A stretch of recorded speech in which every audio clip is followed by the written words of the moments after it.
Bonjour tout le monde, aujourd'hui on va parler de deux petits mots qui vous posent souvent des problèmes. Ces deux petits mots sont i, le y et en. On va voir ensemble comment on les utilise, quelles sont les différences, dans quel cas on ne les utilise pas.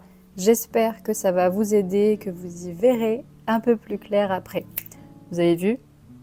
Vous y verrez. J'ai déjà commencé. Donc c'est vrai que ce sont deux tout petits mots, mais en fait ils ont une grande signification et ils sont très utiles pour remplacer des longues parties de phrases. Donc il est nécessaire de les comprendre et de les utiliser. On commence avec le premier pronom qui est donc le y qu'on va prononcer i comme la lettre i tout simplement. Très souvent, le pronom adverbial i remplace un complément qui commence par la préposition a. Donc le A avec un accent, attention. Mais ça peut aussi être quelque chose qui remplace un complément qui commence par chez, par dans, par sur. Et en fait, il désigne souvent un lieu ou une chose.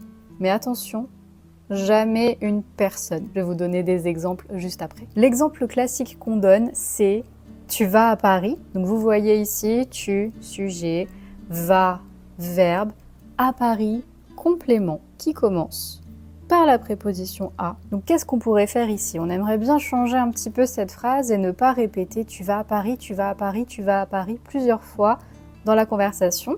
Donc c'est là que le pronom i va être très utile. Vous allez supprimer à Paris, remplacer par i, mais attention, on ne va pas dire tu vas y, on va changer l'ordre et dire tu y vas. Autre exemple, il pense à son avenir, il, sujet, pense, verbe, à son avenir, complément introduit par à. On ne veut pas répéter il pense à son avenir, il pense à son avenir, il pense à son avenir.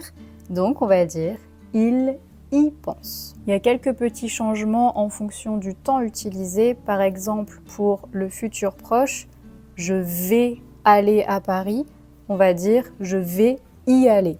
Dans ce cas-là, le i sera placé au milieu entre v et aller. Je vais y aller. Pour le passé composé, je suis allé à Paris, je suis allé à Paris. C'est pas la même chose que le futur proche. On va dire j'y suis allé. Donc là, on reprend l'idée de juste après le sujet.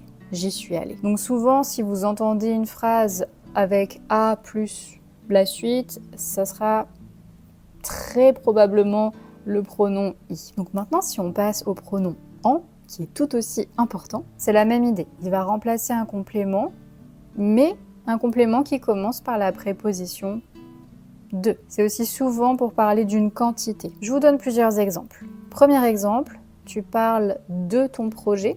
Tu parles de ton projet. Donc on a toujours tu, sujet, parle, verbe, de ton projet, complément qui est introduit par de. C'est les conditions parfaites pour utiliser en. Donc, tu en parles. Tu en parles. Deuxième exemple, tu veux du chocolat. Donc là, on a cette idée de quantité. Du chocolat, très important aussi, c'est la préposition de, mais qui peut également avoir la forme de du. Donc tu veux du chocolat, c'est la même idée. Est-ce que tu veux du chocolat? Est-ce que tu en veux? Dernier exemple ici pour l'utilisation de en. Donc cette fois-ci, ce n'est pas introduit par la préposition de. C'est pour vous donner un autre exemple, un petit peu différent. Il a 3 frères. Oui, il en a 3. Mais ça sous-entend la question combien de frères il a? Il en a 3. Et dans ce cas-là, on va garder la quantité. Si c'est 1, si c'est 2, si c'est 3, si c'est 22, on va garder le chiffre ou le nombre. Donc, pour récapituler, on utilise i pour remplacer un lieu ou alors un complément qui commence par a. On utilise en pour une quantité ou pour remplacer un complément qui commence par de. Deux exemples un peu distincts à prendre en compte aussi. Je pense à mes vacances, qu'on a bien à, donc j'y pense. Mais je parle de mes vacances, on a de, j'en parle. C'est très important de connaître la préposition utilisée après le verbe. Attention à ne pas confondre le i et le en, on ne va pas dire j'y veux pour dire je veux de la tarte, j'en veux, ça sera bien en. Pas j'y. Même si dans certaines régions, on peut entendre j'y veux. C'est normalement pas correct grammaticalement, mais c'est une utilisation qui existe. Pour terminer la vidéo, on va faire un petit quiz. Vous me direz dans les commentaires combien vous avez de bonnes réponses. Première phrase. Tu vas à la bibliothèque. Tu vas à la bibliothèque? Est-ce qu'on dit en, i, tu y vas? Parce que à la bibliothèque. Si vous avez suivi jusqu'ici, vous avez la bonne réponse à cette phrase. Deuxième, tu manges des pâtes? Tu manges des pâtes? Tu en manges? Tu en manges? Tu penses à ton futur? Tu penses à ton futur? Tu y penses? I. Donc je vous disais tout à l'heure qu'on n'utilise pas i pour une personne, notamment avec le verbe penser. Donc si vous voulez dire je pense à cette personne, vous n'allez jamais dire j'y pense.